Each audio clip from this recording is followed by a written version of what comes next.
안녕하십니까. 감사 스마일입니다. 5월 11일 토요일 아침 방송 즐겁게 시작하겠습니다. 오늘의 한 줄 명언은 제 인생에서 공짜로 얻은 건 하나도 없었어요. 전부 죽어라 노력해서 얻은 결과물이라고 믿어요.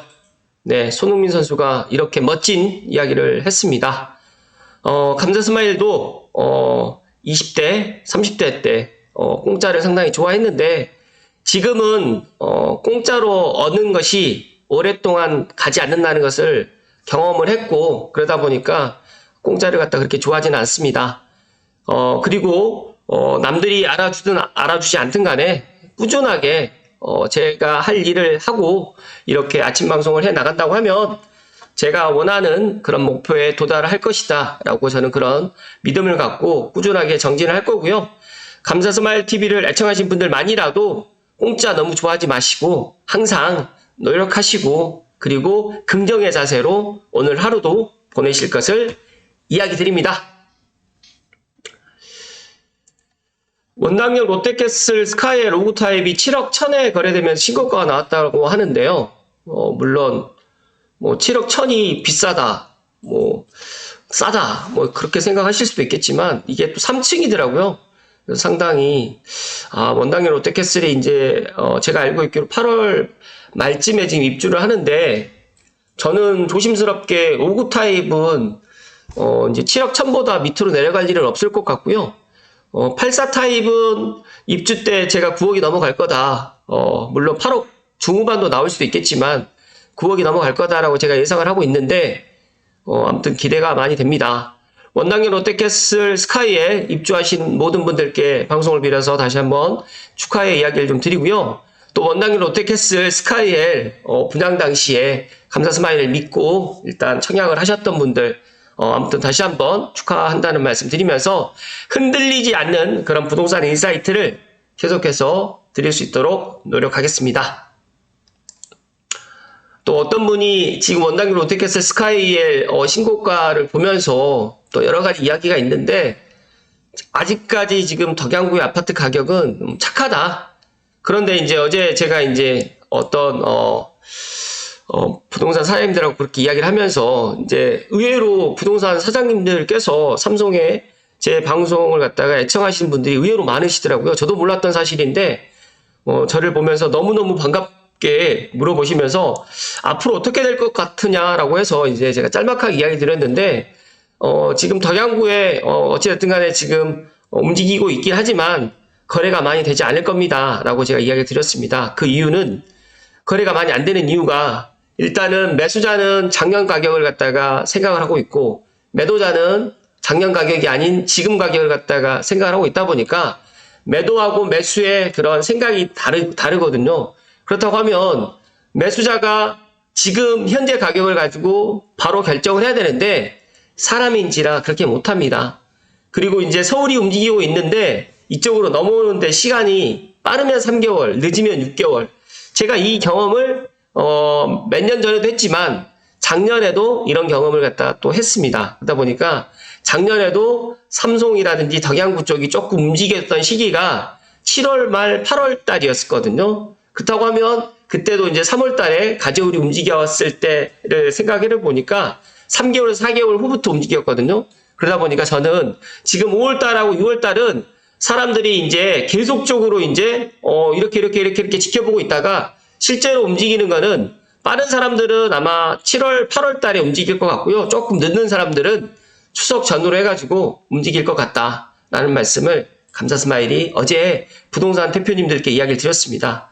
어쨌든 간에 감사 스마일 TV를 애청하신 분들 중에서 아직까지 조금 내가 지금 매수를 해야 되나? 조금 더 기다릴까?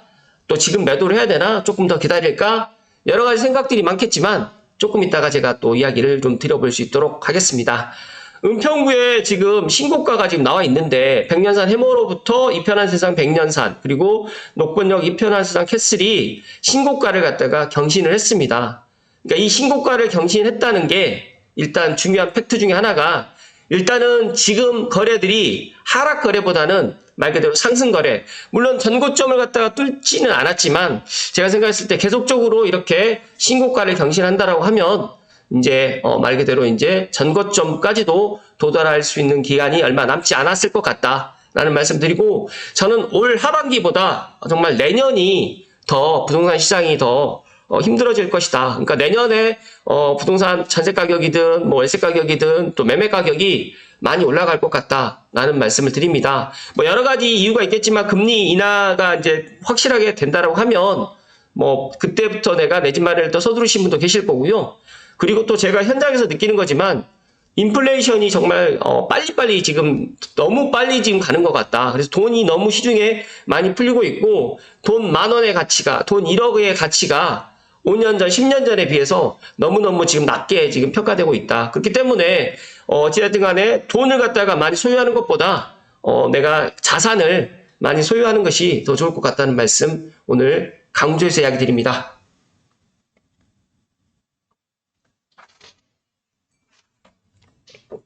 감사 스마일이 본론만 이야기를 갖다가 하는 게 더 좋을지 아니면 이렇게 서론을 이야기하고 본론을 이야기하는 게 좋을지는 모르겠지만 일단 본론을 갖다 이야기하기 전에 뭐 제가 까먹기 전에 이제 일단 먼저 이렇게 중요한 사항들을 먼저 이야기 드리는 거니까 일단 그렇게 좀 이해를 해주시면 좋을 것 같고요. 일단 오늘의 본론입니다. 2024년 집값 대전망. 추가 폭락 온다. 하락은 끝났다. 이광수 대표님하고 심영석 교수님께서 이제 지난 3월 달에 말 그대로 이제 머니 인사이드에서 이런 콘텐츠를 갖다가 만들었습니다. 일단은 뭐 제가 이 콘텐츠에 대해 가지고 자세하게 이야기 드리기보다는 일단 어떻게 생각을 하시는지 모르겠어요. 그러니까 제가 작년에도 이야기를 했고 올 초에도 이야기를 했고 계속적으로 지금 뭐 3주 전에도 제가 이야기를 했어요. 그런데 일단은 제 방송을 갖다가 보고 의사 결정하신 분도 있고 그러지 않으신 분들이 더 많죠. 그런데 중요한 팩트 하나는 제가 2009년도부터 지금까지 부동산 현장에 있으면서 저는 집값이 내려간 적은 있지만 결론적으로는 항상 우상향을 했습니다. 그리고 2009년도부터 쭉 버워왔던 것 중에 하나가 분양가가 내려가지 않았습니다. 그리고 서울하고 경기도하고 차이가 많이 없었는데 2009년도하고 2013년도까지만 해도 2015년도까지만 해도 그랬던 것 같은데 지금은 서울하고 경기도의 입지 차이에 따라서 가격이 정말 많이 벌어져 있는 것을 보면서 그리고 또 하나 또 코로나를 경험하고 난 이후에 또 생각한 건데 지방에 계시는 분들이 서울 수도권에 이제 많이 투자를 하시고 또 실제 또 실거주로 하러 오시는 분들이 많이 증가했습니다. 그러다 보니까 수요하고 공급의 차원에서 지방은 지금도 미분양이고 또 지방의 주택 가격은 지금 하락하고 있지만 수도권의 주택 가격 및 아파트 가격은 계속적으로 지금 상승을 하고 있기 때문에 이런 것들도 하나 보시면 좋을 것 같다는 말씀 드리고 시작합니다. 일단은 2023년 부동산 가격 상승했다 하락했다는 제가 넘어가고요. 2024년 부동산 가격 상승 및 하락 어떻게 될 것인가 관련해 가지고 이 부분에 있어서 한 번 더 짚어볼 수 있도록 하겠습니다. 지금도 이광수 대표님이라든지 많은 폭락론자분들은 2차 하락이 올 하반기에 올 것이다 라고 정말 강하게 이야기를 하시는데 제가 지금 현장에서 느끼는 분위기는 그런 분위기가 아니다는 말씀을 먼저 드리고 시작을 합니다. 2024년은 어떻게 될지 궁금합니다. 부동산 가격이 상승할 것인지 하락할 것인지 결론적으로 올해 말에 가가지고 2024년도 말에 가서 딱 평가를 해봤을 때 2024년도 부동산 가격은 과연 상승했느냐 아니면 하락했느냐 이게 만약에 2023년 기준으로 상승이냐 뭐 2022년 기준으로 상승이냐를 갖다 논할 수도 있겠지만 저는 2022년, 2023년을 갖다가 놓고 보았을 때도 제 개인적인 생각은 부동산 가격 특히 서울 수도권 아파트 가격은 저는 상승할 것 같다. 심영석 교수님하고 생각이 같고요. 그 폭은 저는 강보합보다는 약보합으로 해가지고 볼 것 같다라고 저는 그렇게 예상을 합니다. 왜냐하면 지금도 내 집 마련을 갖다가 생각을 하시는 분들이 일단 여러 가지 사정 일단은 가게에 돈들이 많이 없다 보니까 말 그대로 이제 부익부 빈익빈 중산층이 많이 없어졌어요. 그러다 보니까 약보합으로 갈 것 같고 일단 이광수 대표님 같은 경우에는 강하락을 예상을 했습니다. 그러니까 강하락이라는 거는 말 그대로 많은 식으로 많은 폭우를 하락할 것이다 라고 지금 이야기를 하셨는데 이 예상이 2024년 말에 어떻게 될 것인지, 물론 여기에 뭐 집값이 올라가는지 내려가는지 여러 가지 지표가 있지만 가장 중요한 금리와 경기와 수급, 예를 들어서 금리가 만약에 올라간다, 경기가 나빠진다, 수급이 뭐 예를 들어서 공급이 많다라고 이제 생각을 하게 되면 뭐 예를 들어서 아파트 가격이 내려가겠지만, 저는 금리가 올 하반기에 분명히 미국에서 한 번 내지는 두 번 정도는 내릴 거라고 지금 보고 있고요. 경기는 작년보다는 지금 올해 경기가 더 낫다라는 이야기도 있고, 경기는 계속적으로 뭐 물론 주택 가격에 영향을 갖다 미친 건 사실이지만, 경기에 따라서 내 집 마련을 갖다가 뭐 하고 막 안 하고는 아닌 것 같다는 말씀 드리면서, 저는 가장 중요한 이 수급입니다. 수급. 지금 현재 서울 및 경기도, 특히 고양시에 공급이 없습니다. 이렇게 공급이 없다라고 이야기를 하게 되면 믿지는 않으신 분들이 정말 많은데, 공급이 없기 때문에 저는 가격이 올라갈 수밖에 없다. 그리고 더 중요한 인플레이션, 그러니까 돈의 가치가 계속적으로 떨어지고, 지금 도배장판 하다못해 이제 뭐 화장실, 그 다음에 싱크대만 리모델링 하는 것만 해도 몇 천만 원이 들어갑니다. 그렇기 때문에 많은 사람들이 구축보다는 차라리 준신축, 신축을 분양을 받고 싶은데 신축 아파트를 분양을 안 하고 있어요. 분양을 못 하고 있는 거죠. 그러다 보니까 저는 올 하반기에는 일단은 시작은 하겠지만, 저는 더 큰 문제는 내년이다는 말씀 좀 드립니다. 그렇기 때문에 제 방송을 갖다 보시는 분들 중에서 내가 어차피 올 하반기에 내 집 마련을 갖다 하겠다라고 생각하시는 분들은 늦추지 마시고 지금이라도 의사결정을 빨리 하실 것을 감사스마일이 소신껏 이야기 드립니다.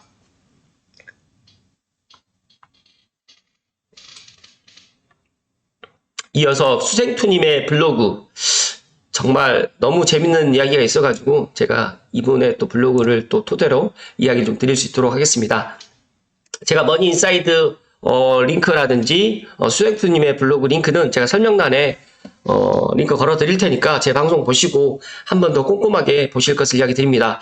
여기 지난 일주일간입니다. 일주일간 서울하고 수도권 주요 지역들의 신고가 현황인데, 제가 시간 관계상 신고가를 다 넘어갔던 이런 현장들을 다 이야기 드리면 시간이 너무 많이 소요되니까 넘어가고, 오늘 핵심 포인트만 이야기 드릴 테니까, 이런 신고가를 갖다 보고 싶으신 분들은, 믿고 싶지 않으신 분들은 보지 않으셔도 되는데, 가격이 올라가고 있구나 라고 생각하시는 분들은 꼭 이 신고가들을 꼭 한번 살펴보시고, 그리고 또 어제 또 재밌는 이야기를 하나 들었는데, 호갱노노라든지 아실이라든지 이런 것들 있잖아요. 주택이 있으신 분들, 2주택, 3주택 있으신 분들은 안 본다고 하더라고요. 근데 이제 무주택자분들이나 1주택 있으신 분들은 이제 호갱노노에다가 뭐 여러 가지 또 살았던 이야기들, 뭐 예를 들어서 이제 여러 가지 뭐 그런 이야기들 남긴다고 하는데, 다주택자들은 호갱노노를 보지도 않고 그런 곳에다가 댓글도 남기지 않는다라는 또 그런 이야기를 제가 전해 들었습니다. 일단, 제가 이 김지현 씨죠. 네, 눈물의 왕 너무 재밌게 시청을 했는데, 신고가 보고만 있다가 눈물만 흘리게 될 수도 있다. 정말 그럴 수도 있겠다라는 생각을 갖고 있고요. 신고가 이야기하니까 화내시는 분도 계시고, 요즘 분위기 좋더라고요. 배 아프고 마음 아프니 화내는 거라서 그런 분이 보이면 분위기 좋은 거라고 생각하시면 됩니다. 질투와 화를 넘어서 좌절할 만한 가격이 온다고 하면 그분들의 마음의 평정이 찾아올 겁니다. 자기랑 관계없는 일이라 생각할 테니까요. 강남권 가격 보고 화도 안 난다는 분들 계실 겁니다. 그게 그 마음 심리입니다. 앞으로가 기대되는 요즘의 부동산 시장입니다. 정말 너무 멋진 이야기입니다. 감사스마일이 작년부터 올 초에도 계속적으로 지금 6억대, 7억대, 뭐 5억대 있습니다. 사십시오. 매수하셔도 됩니다. 떨어지지 않을 겁니다. 라고 이야기를 했지만, 일단 뭐 저는 그렇게 유명한 사람도 아니고 그렇게 인지도가 높은 사람도 아니고, 또 어떤 분들 이야기에 따르게 되면 너가 부동산 하고 있으니까 너가 집 사라라고 계속 이야기하는 거 아니냐라고 또 이야기하시는 분들도 계시기 때문에 제 이야기를 갖다가 믿어달라고 저는 이야기하지 않습니다. 그런데 중요한 거는, 저는 용산이든 강남이든 똑같은 8사인데 30억, 40억, 100억 이런 것들은 이해가 되는데, 고양시 아파트는 10억이 넘어가면 사람들이 이해를 못합니다. 왜 고양시 아파트가 10억이 왜 넘어가는 게 이해가 안 될까요? 제가 제 고향인 순천도 보니까 뭐 분양가 자체가 뭐 4억에서 5억이고, 또 옵션 하게 되면 5억이 넘어가고, 또 일부 단지 같은 경우는 6억대 아파트들도 있고 평균이 5억이 넘더라고요. 그런데 여기 삼성 같은 경우에도 7억에서 지금 8억대 아파트를 갖다 보면서 비싸다고 하시는 분들이 너무너무 많으신 걸 보면서 야, 정말 그러면 도대체 그러면 집값이 한 2억까지 떨어지면 그때 가서 매수를 하실까? 그런 생각을 또 해보면서, 집값은 오르든 떨어지든 간에 내가 준비가 되어 있어야지만 한다라는 그런 생각을 또 갖게 됩니다. 여기 정말 신고가를 갖다 보고만 있다가 눈물만 흘리게 될 수도 있다라는 이 이야기를 왜 오늘 아침에 제가, 이야기를 드리냐면, 정말 작년 가격만 생각하고, 제가 서두에 이야기 드렸잖아요. 작년 가격을 보고 올 초에 봤더니 한 3천에서 5천만 원이 올랐어요. 근데 이거 분명히 안 합니다, 사람들이. 그런데 이걸 언제 하냐면, 이제 1억이 넘어가고, 이제 뭐 전세 가격이 5천만 원에서 1억이 또 올라가면, 그때서 이제 막 정말 서둘러서 이제 집장만 하게 됩니다. 그런 사례가 실제로 2021년도에 있었거든요. 2020년도 코로나 생기고 난 다음에 집값이랑 뭐 주식이 폭락을 하니까 계속적으로 폭락할 거라고 또 조장을 했었고, 그 해 하반기부터 이제 올라가기 시작을 했던 게 2022년 정반기까지 올라갔었거든요. 그런데 그때 제가 기억에 의해서 기억을 하면 정말 사람들이 막, 뭐 입지 따지지도 않고 정말 막 자고 일어나니까 막 집값이 올라가니까 벼락까지 된다. 막 그렇게 하다 보니까 공포에 휩쓸려가지고 정말 많은 분들이 이렇게 매수를 하시는 것을 보면서 야, 정말 그렇구나. 그런데 또 작년, 재작년에 집값이 내려가니까 아무도 또 집을 안 사는 것들을 보면서 야, 그렇구나. 뭐든지 올라가야지만 행동을 하는구나. 라는 생각을 갖게 됩니다. 제가 아침에 서론에 좋은 글에서 이야기 드렸잖아요. 공짜로 얻는 게 하나도 없다, 인생에서. 그러니까 내가 부동산 인사이트가 없다라고 하면 공부를 해야 되든지 아니면 인사이트 있는 사람들한테 밥을 사주든지 예를 들어서 상담료를 주든지 해가지고 그걸 정보를 얻어가지고 내가 행동을 해야 되는데 일단은 무분별하게 정말 저 역시도 지금 유튜브를 하고 있기 때문에 뭐 자유로울 수는 없지만 내가 유튜브에 폭락론자들의 분들의 방송을 들으면서 내 의사결정을 갖다가 뒤로 늦추시는 거죠. 더 떨어지면 사자. 그런데 아시겠지만 집값이 더 떨어지게 되면 못 삽니다. 그런데 집값이 떨어지면 사라라고 계속적으로 폭락론자분들, 이광수 대표님이 바닥이 되면 사라는 거죠. 근데 바닥을 알 수가 없어요. 감자스마일도 부동산을 갖다가 거의 15년 동안 있으면서 바닥은 지나봐야지 압니다. 제가 그런 이야기도 너무너무 많이 했었고, 어찌됐든 간에 제가 오늘 핵심적으로 이야기 드리고 싶은 거는, 지금이라도, 내 집 마련을 갖다가 생각하시는 분들, 올 하반기에 전세 만기가 되시는 분들은 더 이상 전세 살지 마시고, 차라리 내 집 마련을 하시라는 말씀을 오늘 강하게 드리고 싶어서 오늘 제가 좀 이야기 좀 드립니다. 잠시만요.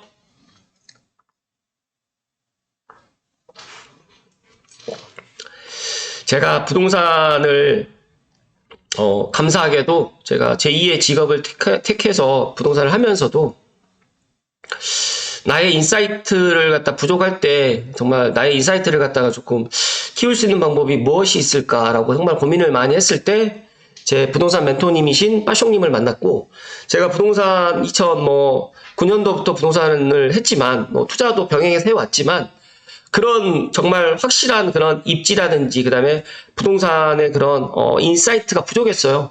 그러다가 이제 빠숑님의 책을 갖다가 읽고 야, 너무 막 센세이션했습니다. 그래서 관련해가지고 그런 여러 가지 또 책을 갖다가 정말 2016년, 17년, 18년, 19년도에 정말 많이 읽었던 것 같아요. 그런 책을 갖다 많이 읽었던 것들을 블로그에다가 제가 글을 썼고, 블로그를 갖다 토대로 이제 제가 유튜브 방송을 시작을 했는데, 지금도 아직까지 많이 부족합니다. 그런데 저는 2009년도부터 부동산 현장에 있었고, 2009년도부터 13년도까지 4년간 부동산 하락장을 경험했기 때문에, 저는 재작년에 희망과 용기를 가져라고 이야기를 했었고, 특히 작년에 제가 아무도 관심 갖지 않을 때 내 집 마련하십시오. 그리고 지금 집값이 전혀 비싼 게 아닙니다. 인플레이션이 있고 또 특히 수도권, 고양시에 공급이 없습니다. 창릉 3기 신도시만 무조건 기다리지 마십시오라고 이야기를 정말 많이 했어요. 근데 집값이 더 떨어진다, 하락론자. 집값이 반등할 것이다, 상승론자. 상승론자, 하락론자, 이게 중요한 게 아니고요. 나의 부동산 인사이트, 그리고 최소한 내 집 한 채를 갖다 마련해 놓고 다른 투자, 뭐 주식 투자든 비트코인 투자든 뭐 예를 들어서 뭐 여러 가지 그런 투자를 갖다 하실 것을 저는 이야기 드립니다. 내 집 없이 정말 내 집도 없는데 투자를 갖다 논한다는 것은 말이 안 된다라는 말씀을 오늘 감사스마일 TV 애청자분들께 정말 강하게 이야기 드리면서 정말 부동산 폭락론자의 그런 이야기 믿지 마시고 듣지 마시고 지금이라도 이런 부동산 실거래 신고가를 보시면서 눈물 흘리지 않기를 바라는 마음에서 감사스마일이 오늘 조금 강하게 이야기 드립니다. 이 신고가가 의미하는 게 무엇일까요? 그러니까 바보가 아닌 이상 지금 집을 사시는 분들은 왜 사는 걸까요? 더 이상 내려갈 일이 없다라고 생각을 하시는 분들이기 때문에 이렇게 내 집 마련을 서두르고 있고 실제로 내 집 마련을 하고 있다라고 말씀을 드리고, 제가 앞서서 이야기 드렸던 것처럼 고양시 덕양구는 아마 빠르면 6월, 조금 늦으면 9월 달쯤에 아마 이런 분위기가 서울에서 넘어올 거다라는 말씀을 강조해서 이야기 드리면서, 아무튼 제 방송 부족한 방송입니다. 편집도 하지 않고 제가 아침에 거의 라이브 수준으로 이야기 드리는데 했던 말 또 하고 했던 말 또 해서 약간 불편하실 수도 있고 목소리 톤도 조금 높아서 좀 차분하게 해야 되는데 그런 것들도 많이 부족합니다. 그러나 저의 진심을, 저의 이야기를 드리는 겁니다. 제가 부동산 현장에서 앞으로의 부동산 집값 그리고 수도권의 아파트 가격 더 이상 내려갈 일이 없다라는 말씀을 강조하면서 오늘 방송 마칠 수 있도록 하겠습니다. 선택은 제가 해줄 수가 없습니다. 본인들이, 제 방송을 보시는 분들이 선택을 하는 거고, 제가 이렇게 이야기를 드리는 것을 어떤 분들은 또 싫어하실 수가 있겠지만 개의치 않고 제가 그래도 제 방송을 보시는 단 한 분, 두 분, 세 분께 도움이 되었으면 하는 바람으로 이야기를 드리는 거니까 더 이상 더 떨어지지 않다, 더 떨어지지 않을 것 같다라는 그런 현장의 분위기를 오늘 이야기 드리는 거니까 꼭 참고하셔서 내 집 마련하는데 꼭 도움이 되셨으면 좋겠습니다. 오늘도 기쁜 주말이고요. 감사스마일은 내일 빠시옹님의 강의를 듣고 또 와서 또 저희 애청자분들께 들려드릴 수 있는 좋은 소식 있으면 제가 그런 인사이트를 또 나누어 드릴 수 있도록 하겠습니다. 오늘도 고맙습니다.